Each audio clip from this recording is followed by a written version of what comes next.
बहुत समय पहले की बात है। दूर पहाड़ियों और सूखे मैदानों के बीच बसा एक छोटा सा गांव था, हसनपुर। गांव छोटा था, लेकिन उसकी एक बात पूरे इलाके में मशहूर थी। गांव के बाहर पहाड़ के भीतर एक रहस्यमयी गुफा थी। कहते थे कि उस गुफा की दीवारों में सोना छुपा हुआ है। शुरुआत में यह सिर्फ एक अफवाह थी, लेकिन एक दिन किसी चरवाहे को गुफा के पास चमकती हुई मिट्टी मिली। जब उसने उसे खोद कर देखा तो वह खालिस सोना निकला। बस फिर क्या था, पूरा हसनपुर बदल गया। जिस गुफा को लोग पहले डर की नजर से देखते थे, अब वही गुफा उनकी उम्मीद बन गई। हसनपुर के ज्यादातर लोग खेतीबाड़ी छोड़कर गुफा में सोना निकालने लगे। किसी ने कुदाल उठाई, किसी ने हथौड़ा। दिन रात लोग गुफा में घुसे रहते। गांव में एक अजीब सा बदलाव आने लगा। जहां कभी खेतों में हरियाली लहराती थी, अब वहां सूखी जमीन और टूटे हल पड़े रहते।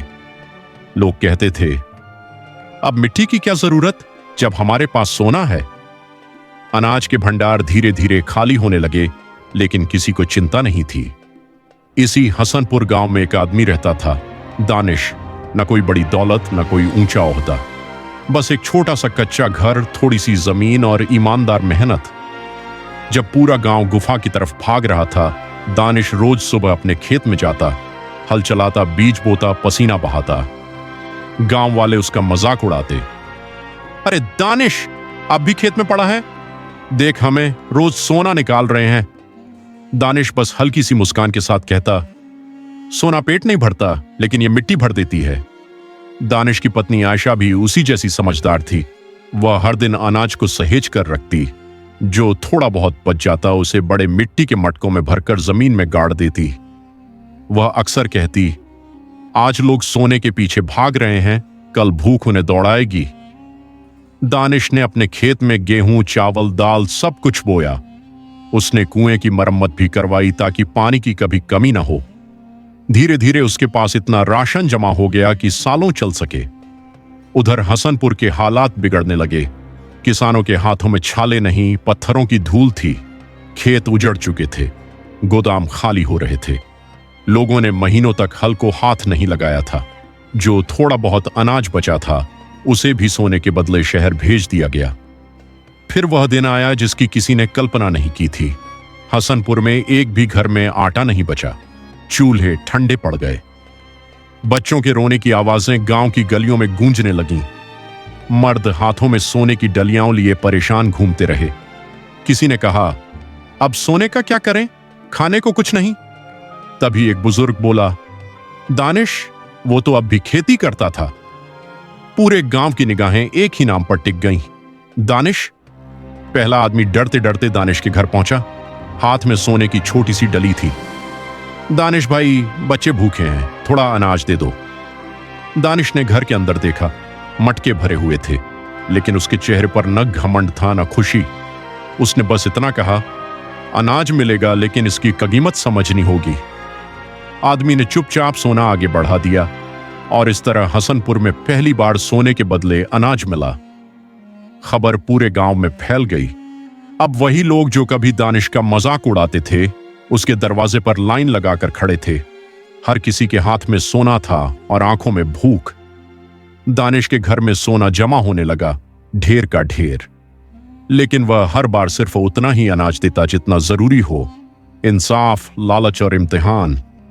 हसनपुर में अब सुबह पहले जैसी नहीं होती थी। पहले सूरज निकलते ही खेतों में हलों की आवाज आती थी, पंछी चहचहाते थे और औरतें चूल्हे पर रोटियां सेकती थीं।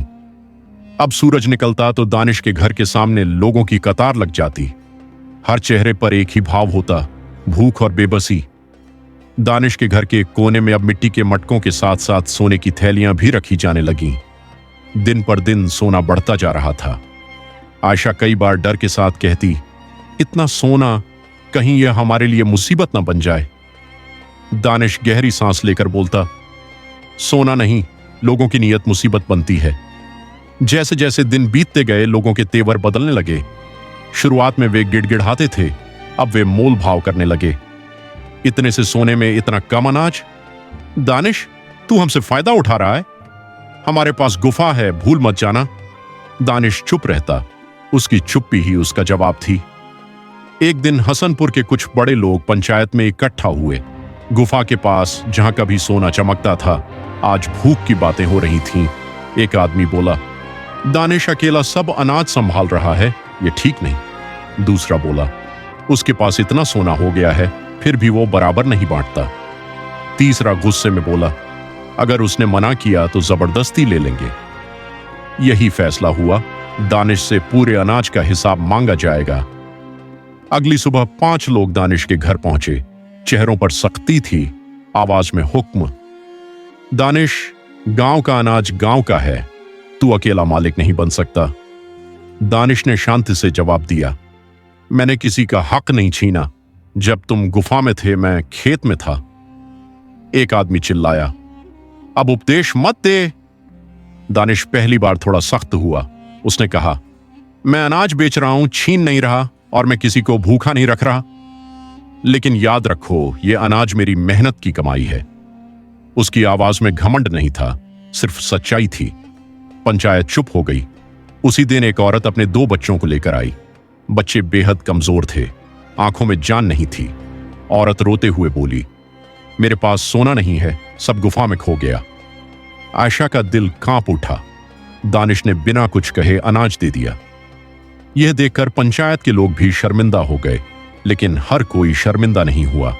कुछ लोगों के मन में लालच और तेज हो गया। उन्होंने सोचा, अगर दानिश इतना दे सकता है तो उसके पास बहुत होगा। रात को कुछ नौजवानों ने दानिश का अनाज लूटने की योजना बनाई। आधी रात को जब पूरा हसनपुर सो रहा था, 4 साए दानिश के घर के पीछे पहुंचे। उन्होंने दरवाजा तोड़ने की कोशिश की, लेकिन अचानक दानिश जाग गया। उसने शोर मचाया। गांव के लोग इकट्ठा हो गए। लुटेरे पकड़े गए। जब लुटेरों से पूछा गया तो उन्होंने कबूल किया, हम भूखे हैं, पर लालच ने अंधा कर दिया। पूरा गांव शर्म से झुक गया। एक बुजुर्ग आगे बढ़ा और बोला, दानिश, गलती हमारी है, हमने सोने को सब कुछ समझ लिया। उसी दिन दानिश ने एक बड़ा फैसला लिया। उसने पंचायत में कहा, अब अनाज सिर्फ सोने के बदले नहीं मिलेगा। गांव में सन्नाटा छा गया। वह बोला, जो खेत में काम करेगा उसे अनाज मिलेगा। सोना पेट नहीं भरता, मेहनत भरती है। अगले दिन हसनपुर के खेतों में फिर से हल चले। लोग थके हुए थे, लेकिन उम्मीद से भरे थे। दानिश हर दिन मेहनत करने वालों को अनाज बांटता। सोना अब उसके लिए बेकार धातु बन चुका था। हसनपुर बदल रहा था। लोग समझने लगे थे कि गलती कहां हुई थी। लेकिन अभी कहानी खत्म नहीं हुई थी, क्योंकि सोने की गुफा अब भी मौजूद थी और दानिश के पास ढेर सारा सोना भी। अब सवाल यह था, क्या दानिश खुद लालच से बच पाएगा, और हसनपुर का भविष्य क्या होगा? त्याग, समझ और असली दौलत। हसनपुर की हवा बदल चुकी थी। अब सुबह सूरज निकलते ही दानिश के घर के सामने कतार नहीं लगती थी, बल्कि लोग अपने अपने खेतों की तरफ जाते दिखाई देते थे। हल्की आवाज फिर से सुनाई देने लगी थी। मिट्टी में फिर जान लौट रही थी, लेकिन दानिश के मन में अब भी एक बोझ था। एक शाम दानिश अपने घर के कोने में बैठा सोने की थैलियों को देख रहा था। वह सोना, जिसके लिए पूरा हसनपुर पागल हो गया था, अब उसके सामने बेजान सा पड़ा था। आयशा ने धीरे से पूछा, क्या सोच रहे हो? दानिश बोला, डर लगता है आयशा, इतना सोना, कहीं ये हमें भी अंधा न कर दे। आयशा ने जवाब दिया, अगर दिल साफ है तो दौलत रास्ता नहीं भटकाती। लेकिन दानिश जानता था, इंसान का दिल कमजोर होता है। कुछ दिनों बाद गुफा से खबर फैली। अब वहां सोना पहले जितना नहीं बचा था। जो बचा था वह निकालना मुश्किल था। लोगों ने महसूस किया कि उन्होंने अपनी जिंदगी एक खत्म होती चीज के पीछे लगा दी थी। गुफा अब डर और पछतावे की निशानी बन चुकी थी। एक दिन दानिश ने पूरे हसनपुर को खुले मैदान में बुलाया। बूढ़े, जवान, औरतें, बच्चे सब जमा हुए। दानिश पहली बार इतने लोगों के सामने बोला। उसकी आवाज भारी थी लेकिन सच्ची। हसनपुर वालों, उसने कहा, हम सब ने एक गलती की। हमने सोने को जिंदगी से बड़ा समझ लिया। लोग चुप थे। दानिश ने आगे कहा, यह सोना मुझे ताकत दे सकता था, लेकिन मैं इसे बोझ समझता हूं। सब हैरान थे। दानिश ने कहा, मैं ये सारा सोना अपने पास नहीं रखूंगा। एक हलचल मच गई। इस सोने से हम सब मिलकर कुएं बनवाएंगे, बीज खरीदेंगे और हसनपुर को फिर से मजबूत बनाएंगे। और जो बचेगा वह जरूरतमंदों के लिए होगा। सभा में सन्नाटा था। फिर वही आदमी आगे आया जो कभी दानिश का मजाक उड़ाया करता था। उसकी आंखों में आंसू थे।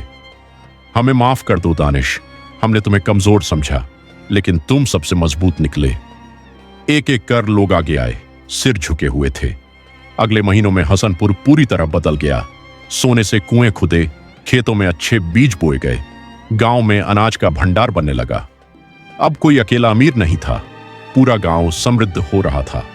एक दिन पंचायत ने फैसला लिया, गुफा को हमेशा के लिए बंद कर दिया गया। उसके मुंह पर मिट्टी डाल दी गई, क्योंकि हसनपुर समझ चुका था कुछ खजाने खुले रहें तो तबाही लाते हैं। बच्चे अब गुफा की कहानियां डर के साथ नहीं, सबक के रूप में सुनते थे। उन्हें बताया जाता, सोना हमें नहीं बचा सका, मेहनत ने बचाया। दानिश ने कोई महल नहीं बनाया, वह उसी कच्चे घर में रहा। वही खेत, वही मिट्टी। लोग उसे सरदार नहीं, रहनुमा कहते थे। एक शाम दानिश खेत के किनारे बैठा था। सूरज ढल रहा था, फसल हवा में लहरा रही थी। आयशा ने कहा, देखो आज हसनपुर कितना खूबसूरत है। दानिश मुस्कुराया। हाँ, उसने कहा, क्योंकि अब यह सोने से नहीं, इंसानों से चमकता है।